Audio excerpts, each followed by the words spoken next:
What's up? What's up, everyone? Welcome back to another review. This time we're taking a look at the 2019 reboot of Child's Play, and this movie is basically a modern update of the original Child's Play movie. All right, I'm just gonna get right into this and just tell you how I feel. I overall thought that the 2019 reboot was better than I expected it to be. I went into this movie with little to no expectations, mainly because I don't really see the need to reboot Child's Play when the Chucky franchise is currently ongoing and is virtually in the midst of having a TV show get put out next year. So the idea of doing a reboot didn't make a whole lot of sense to me. And I understand rights issues and studios owning certain things and when it comes to the franchise, and I understand all that and I understand all that legal mumbo jumbo. But again, personally speaking, I didn't see the need for a reboot slash remake, which is what this movie is. This movie is more a remake than a reboot. It uses the basic structure of the first movie and the same characters. It just changes a lot of things here and there. Without comparing this to the original movie, this movie, like I said, it's fine for what it is. It's just a modern retelling of the Child's Play story. Instead of instead of Chucky being brought to life by voodoo, he is an artificial intelligence that got self-aware. That's pretty much it. I mean, that's pretty much it. So let's just talk about it for a little bit. So the cast in this movie is overall rock solid. I think Audrey Plaza as Karen does a fine job playing a modern update of the mother from the first movie. The actor who played the new Andy Barclay, I thought he was okay too. He comes across as modern day kid. He's lonely. He has no friends. He's pretty much by himself. He's kind of broody in a way, and you can tell this movie is so modern because it's so broody.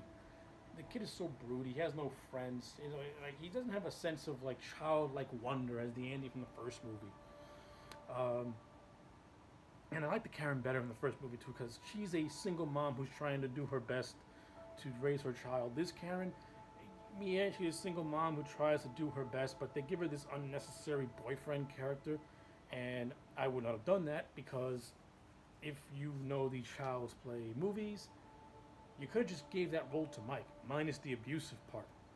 Because Mike Norris in this movie, he is played by Brian T. Henry, and I like the character of Mike Norris, and I thought Brian T. Henry, with the little he was given, was doing an okay job with the Mike character. I would have had Karen and Mike already be a couple or already have a relationship prior to this movie being made. I mean, if you wanted to spice things up a little bit, do something like that. Because to me, Mike, he virtually plays a non-factor in this movie. Like the movie tries to tease him and Andy forming a bond, but it doesn't really do much with that. The movie doesn't even have Mike and Karen forming a bond like they did in the original movie. This movie is too focused on Andy and Chucky, which I get it. You want to build the boy's bond with the doll since he has no friends, and Chucky ultimately becomes his first friend, essentially.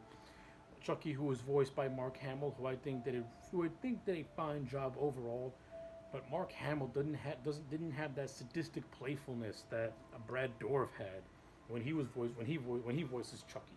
Mark Hamill's Chucky just comes across as just generically creepy. And listen, this is the age of reboots and remakes. So when you're taking horror classics and you want to modernize them, these filmmakers tend to make the characters more creepy, and they kind of strip away their playful, sadistic side. And that's what they did with Chucky in this movie. His playful, sadistic side is kind of gone, and now he's just too uber. He's just too serious, and I'm not a fan of that. It's not Chucky to me. I understand. I mean, he's an artificial intelligence. He can grow his own personality, become his own personality, and become playful. So that way, he somewhat resembles the original Chucky in a way. I mean, not full blown because no one can do what Brad Dourif does. As much as I love Mark Hamill, Brad Dourif is Chucky. He owned that role. He owns that role. He will always be in that role. But like I said, for this movie and the modernization, I give Mark Hamill credit. He at least makes it his own. Uh, the inclusion of Andy eventually getting real friends, It's okay. It's okay. Some of the kids can be annoying, and some of the performances can be a little too goofy. But it is what it is. You're modernizing the movie, so whatever. Uh, the kills in this movie is actually not that. There's only like two kills that really stand out, and they're the two of the most gruesome kills in the movie, where the boyfriend gets his face mutilated, and this other kill where the apartment building superintendent, who is a real perverted creeper, gets split by a table saw, pretty much. Those are the two most gruesome kills in this entire movie. There's another kill involving a character called Doreen, who's actually Mike's mother, and I actually was liking the character of Doreen, and I was kind of liking the bond that Doreen and Andy were kind of forming a little bit.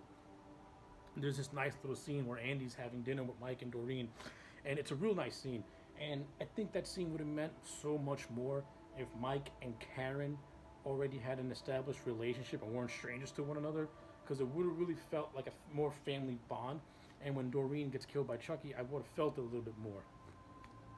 But I didn't get that sense because the movie takes so much time to build up Chucky and Annie's relationship that it kind of just speeds through everything else, and you don't really have enough time to process it. Mainly because by the time Chucky starts to kill, you're about, I don't know, 45 minutes into an hour and a half movie. Like half the movie is already almost over. And that's another issue. I think the pacing in this movie can be a little bit sluggish. It takes a long time for this movie to really start to pick up steam.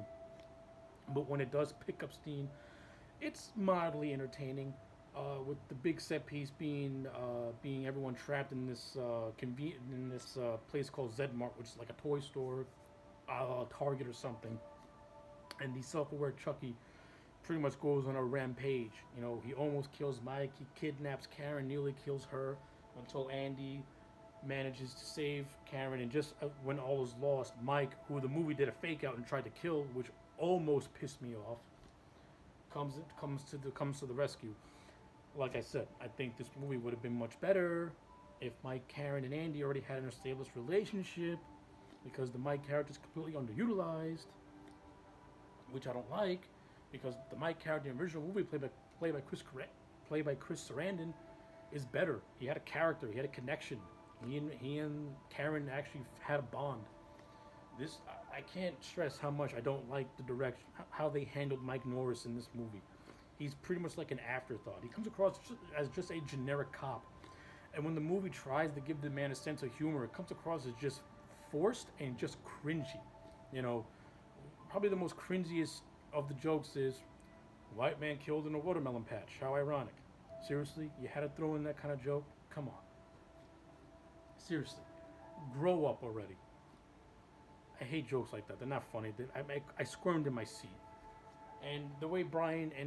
Henry's delivery of that joke was just so flat and forced. I don't know if it just didn't work for me at all. Like the Mike in this movie, it didn't work for me. He had flashes of being pretty good, but they didn't do much. And like I said, and not only that, to me, I don't think this movie has enough suspense. This movie is slow burns, but it's like time filler. It's not exciting. It's not an exciting movie whatsoever. And not only that, the movie doesn't really do a good job at balancing out its horror and its comedy. The old Child's Play movies by Don Mancini, they had a good pacing of horror and a good pacing of humor. And a lot of the humor came from Brad Dourif when he was playing Chucky, and it was dark humor, and it worked for the aesthetic, and it just worked for the character because a lot of the humor came from the doll itself. But the pacing of those movies were also really tight. Those movies weren't incredibly long either, but the pacing was very tight. But every scene had suspense. This movie lacks that suspense. It tries to be too bombastic with it, and whatever. I didn't really care for it. I don't like it. And at the end of the movie, they tried to do the whole maybe Andy's doing the killings type of deal. And see, the first movie did it better because once that first kill happened, Detective Mike Norris in the original movie was clearly thinking of Andy as a prime suspect. This is just done out of left field as, oh, this happened in the original movie, we gotta make it happen here just for hey. I didn't care for that at all. Didn't like it. From a production standpoint, I think the movie overall is well shot. It looks competently made. It looks good. It's good cinematography. The score is pretty. The score is fine, and that Buddy song, "You Are My Buddy," that's gonna get stuck into your head. But when Mark Hamill sings it, it actually sounds pretty creepy. So I'll give him that. So yeah, those are overall my thoughts on the Child's Play 2019 reboot. I don't hate it. I'm gonna give it a 6.5 out of 10. To be honest with you, I think Cult of Chucky is a better movie because I think, to me personally, Cult of Chucky is a much more creative movie. This one just tries to play it safe and it tries to just modernize the Child's Play movies and doesn't really, I don't know, didn't really work for me. I guess. I mean, it's not a bad movie. It's decent. You can watch it and kill time, and yeah, whatever. So yeah, those are my thoughts on the 2019 reboot of Child's Play. Let me know yours in the comment sections down below. Like the video and subscribe, and I'll check you back next time for more.